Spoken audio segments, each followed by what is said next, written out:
Welcome to the iGuide Career Planning Toolkit of Resources. We are so glad that you can join us.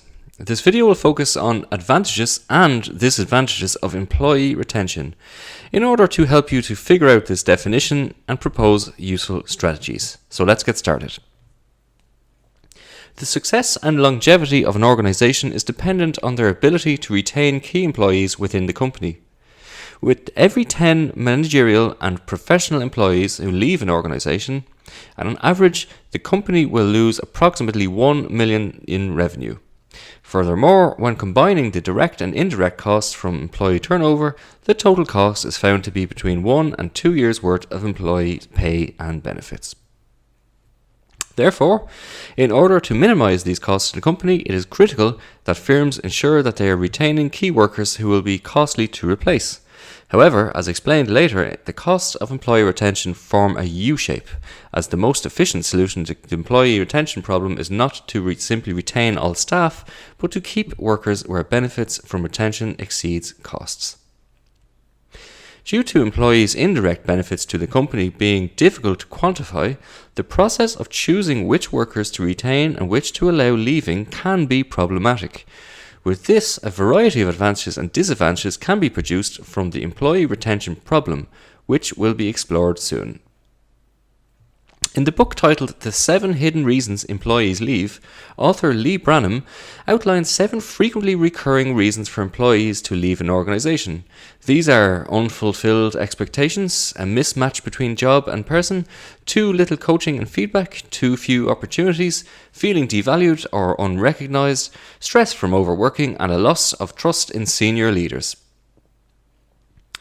The social dimension comprises the internal and external contact that employees have while working in the organization.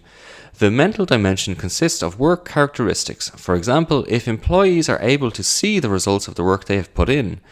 Finally, the physical dimensions constitute working conditions and employees' pay. If these dimensions are fulfilled, then employee retention should be maximized. Let's firstly explore the advantages of employee retention. Definitely, employee retention reduces turnover hassle. Considering the high costs of replacing and retraining, it makes sense for businesses to think about why employees leave in the first place and to focus their efforts on employee retention rather than making counteroffers when employees threaten to move on. Employee retention reduces acquisition and training time. Actually, systematic training at the working place can be an outstanding tool, not only to help the organization develop its workflows and grow in new ways, but also to handle the turnover and retention of employees. Employee retention increases overall productivity. In reality, altogether, a new employee will take 1 to 2 years to achieve the productivity level of the employee they replaced. A modest rise in remaining workers saves the company a lot of lost productivity, both for workers and for the HR teams who have to cope with these changes. The culture of the organization is a sign of stability for a customer to see the team of workers which remaining same people and cohesive at work. Indeed, building a strong culture is one of any organization's goals. It's also important to give employees opportunities to strengthen those relationships through workplace celebrations and the establishment of social gatherings spots around the office space. It has been observed that individuals sticking to an organization for a longer span are more loyal towards management and the organization. Loyal employees are involved in the company and its positions irrespective of how long they have been at the company or how open they are to demands from management. They feel that their work means something and that is important, and they believe in the mission and vision of the organization. When it comes to disadvantages, we should emphasize its negative effect on company productivity. Without an employee retention strategy in place, your employees are more likely to consider the other job opportunities and become disengaged. Even when roles are filled, employees will take time to acclimate and ramp up their peak productivity, with most skilled workers taking 1 to 2 years to become fully productive within an organization. Another disadvantage is that employee morale can be damaged if employees stay or are not let go when there are problems or some sort of them are underperforming or causing issues. Employees that are either underperforming or struggling to reach targets often hang around longer.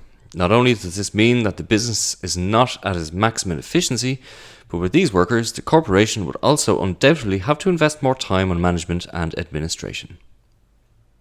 A national attrition survey found that 68% of respondents felt that low performers were detrimental for workplace morale, and as stated previously, culture is vital for positive organisational outcomes. It is important that the high-performing employees are retained and that the non-performing employees are allowed to leave or are removed from the organisation. In conclusion, it is critical that managers have a comprehensive understanding of the performance of the employees and the role of their place in developing a positive culture in the workplace. In doing so, they will ensure they are retaining the employees whose net benefits to the organisation outweigh those from allowing them to leave. Congratulations on completing today's lesson. For more lessons, please log on to the iGuide project website.